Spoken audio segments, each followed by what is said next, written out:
تقلید کی دینی حیثیت کیا ہے؟ تقلید کے جو مسلک ہیں ان میں حلال اور حرام میں فرق ہے.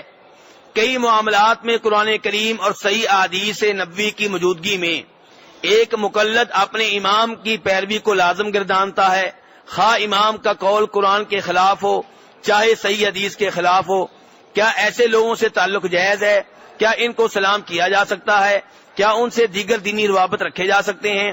قرآن و حدیث کی روشنی میں صحیح رہنمائی فرمائیں. میرے بھائی، مسئلہ یہ ہے کسی مسلمان کے لیے جائز نہیں ہے جب اس کو قرآن پاک کی آیت معلوم ہو جائے، جب اسے صحیح حدیث مل جائے، اس کے بعد کسی اور بزرگ کی طرف دیکھے، کسی اور قاری صاحب کی طرف دیکھے، کسی اور امام کی طرف دیکھے. نہیں، جب قرآن آ گیا، نبی علیہ السلام کی حدیث آ گئی، پھر دائیں بائیں نہیں دیکھا جائے گا. امام شافعی کہتے ہیں رحمہ اللہ، امت کا اس بات پہ اتفاق ہے کہ حدیث معلوم ہو جانے کے بعد کسی کے لیے جائز نہیں ہے کہ اس کو چھوڑ دے کسی اور کے فتوے کی وجہ سے. اسی لیے آپ دیکھیں گے کہ یہ چار امام اور دیگر امام جو ہیں ان کے شاگرد جو تھے اپنے امام کی بات اس وقت چھوڑ دیتے تھے جب ان کو حدیث مل جاتی تھی.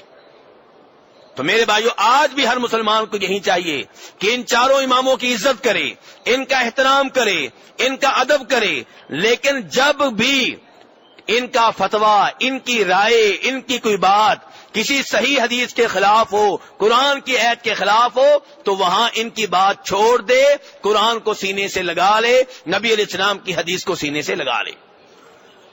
اور یہی طرز عمل تھا صحابہ کرام کا. صحابہ کرام کی تربیت ہی ایسے ہوئی تھی. چنانچہ ایک بار جناب عبداللہ ابن عباس رضی اللہ عنہما لوگوں کو ترغیب دے رہے تھے کہ حج تمتع کیا کرو. کیا کیا کرو میرے بھائی؟ توجہ میرے ساتھ، کیا کہہ رہے ہیں؟ حج تمتع کیا کرو. حج تمتع کا مطلب یہ ہوتا ہے کہ آپ پہلے مکہ پہنچ کر عمرہ کریں، عمرہ کر کے حلال ہو جائیں، پھر 8 تاریخ کو حج کی نیت کریں. اس کا نام کیا؟ حج تمتع. میرے ساتھ کہیں نا میرے بھائیو، کیا اس کا نام؟ حج تمتع. اور ایک ہوتا ہے حج افراد. حج افراد میں صرف حج ہوتا ہے، عمرہ نہیں ہوتا. حج افراد مفرد، اکیلا حج، اس کو کیا کہتے ہیں؟ حج افراد.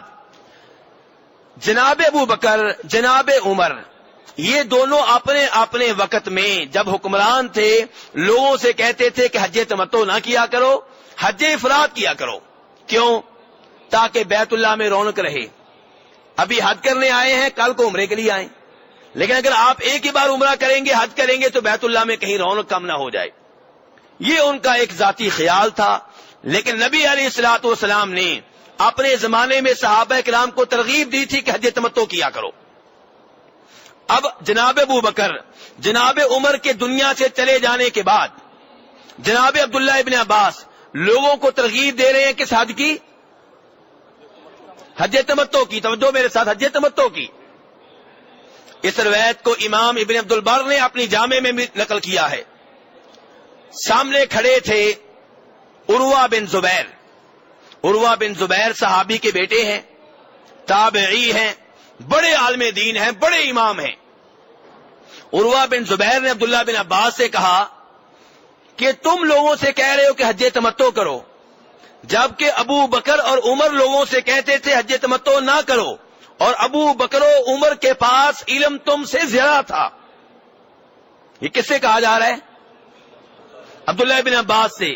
اور کہنے والے بھی ایک بڑے امام ہیں عروہ بن زبیر. وہ کہہ رہے ہیں کہ تمہاری بات مانیں کہ ہم ابو بکر و عمر کی بات مانیں رضی اللہ تعالی عنہما. تو عبداللہ ابن عباس نے آگے سے جو الفاظ کہے تھے سنہری حروف سے لکھنے کے قابل ہیں. کہا یوشک ان تنزل علیکم حجارۃ من السماء اقول قال رسول اللہ صلی اللہ علیہ وسلم وتقولون قال ابو بکر و عمر. مجھے خدشہ ہے، مجھے خوف ہے کہ کہیں اللہ ناراض ہو کر تمہارے اوپر آسمانوں سے پتھروں کی بارش نازل نہ کر دے. میں تمہیں نبی علیہ الصلوۃ والسلام کی حدیث سنا رہا ہوں اور تم اس کے مقابلے میں ابو بکر و عمر کا فتویٰ پیش کر رہے ہو.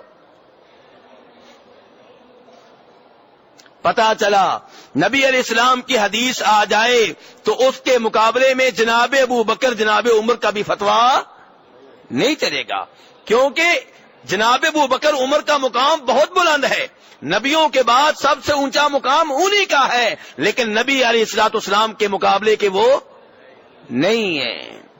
نبی علیہ السلام کا مقابلہ پوری دنیا نہیں کر سکتی۔ نبی علیہ الصلوۃ والسلام کی بات حرف آخر ہے۔